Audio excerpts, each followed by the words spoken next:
just give thanks for being here. We give thanks for the food. We give thanks to the people that grew the food.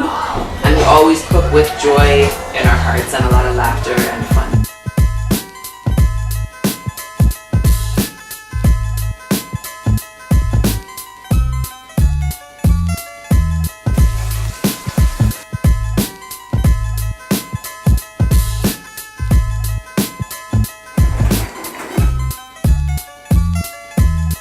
Making two things today. Making a soup using chickpeas and roasted tomatoes. These are the tomatoes. I've never tried this kind before. It says tomato berry. Maybe one person can be on the tomatoes. We're gonna roast them. Why? Because it gives them an amazing flavor. So whoever's on the tomatoes is gonna cut them in half. Use these two pans. Probably just use two boxes. So whoever's gonna do is gonna cut them in half and then put some olive oil, salt and pepper on them. Is there any sugar? Okay, a little sugar. Maybe the first one. No, here. And then put them in the oven. I'm gonna turn the oven to 400.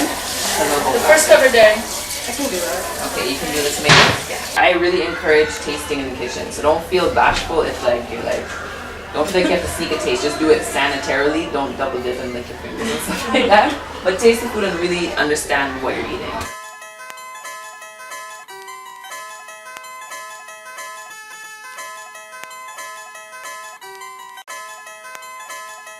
So the soup involves, first we're going to toast the spices.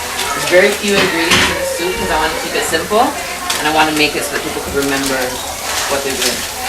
One is mustard seed. Again, I want everybody to, if you haven't tasted these and you're not familiar with them, take a whiff. We're going to add an extra, anytime you toast or roast or fry anything, it adds an extra dimension of flavor. So before we even cook the soup, we're going to actually cook the spice. But mustard, it also is a green plant, and it's a very, very nutritious plant to eat. Like stir fry the greens, or just, people use it like spinach. So it's a really good, really good for you. And also a really amazing. Is it just called like mustard green? Mustard greens, exactly. And then we're going to use cumin. Cumin is a spice used in, well, I have a Trini background, so I'm all about curry, so I know a lot about cumin. It's used also a lot in African cooking. It's also used a lot in like Mexican cooking, like tacos and things like that, to season meat and fish.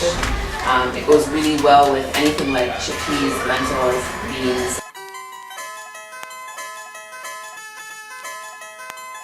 Go to George Brown. What are you taking? Social service worker.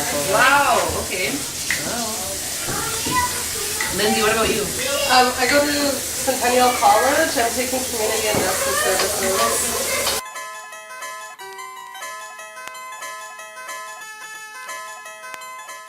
How far into this whole process of the soup are we here?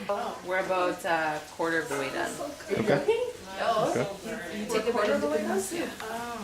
Right? So you can take the bread and eat this. Can we get an update? What's going on? Okay, so Kayla, what are we doing right now? What's poppin'? What do you have in the pan? What's in there? Read the bag if you have to. Oh, cumin and mustard seeds. And what else is in here? And onions and. And what are we cooking it in? In olive oil. Right. Yeah. And also, what's in the oven? She can tell you because she prepared it. In the oven is the tomato berry with olive oil on top, salt, pepper, and sugar. And they're going to be roasted in there for half an hour. Okay. And then they're going in the soup. Okay, so to finish the soup, or the second last step, she's going to put the roasted tomatoes in the magic bullet or blender, whatever you have, and blend it with some of the liquid. From the soup, right? Yeah, and then pour it back in the pot, and take a little bit more, do the same thing, back in the pot, because we can't put everything at once, so we're just going to do it cup by cup. So gradually we're going to get the tomatoes. Or put all Yeah, it doesn't really matter. So the tomatoes will be mulched in and then remixed into the soup one little piece at a time. Yeah. Okay. Now we can see this is happening. I'm going to put in the chickpeas. I chose to buy canned chickpeas, which I don't normally support. You have to soak them, sometimes use your pressure cooker. We don't have time for that. Just know that they can do this at home. They're spicy, I like I it. also chose organic chickpeas. Now this can of chickpeas costs $2.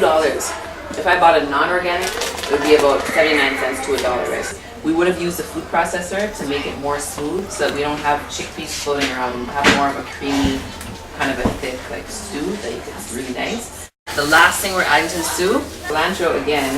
What's the other word they call it? Coriander. Well, actually, coriander is the seed of this plant. Okay. So you plant coriander seed and you get this. A lot of Mexican food, again, a lot of East Indian food and West Indian food uses cilantro. A lot of East Asian food too. East Indian food or Thai food. Yeah. This one. Thank you.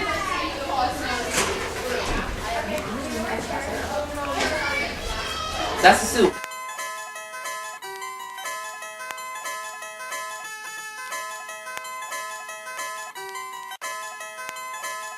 Okay, roti time. Again, roti is like a very simple form of bread because we're not using yeast. We're going to basically combine flour and water and a little bit of vegan margarine. Ethiopian food. Is it good? So yeah, that's our bread. Going to be rolled. How do you feel about it? I feel very proud. Like this is the first time I've made handmade bread. Got some more roti shells. And some grease.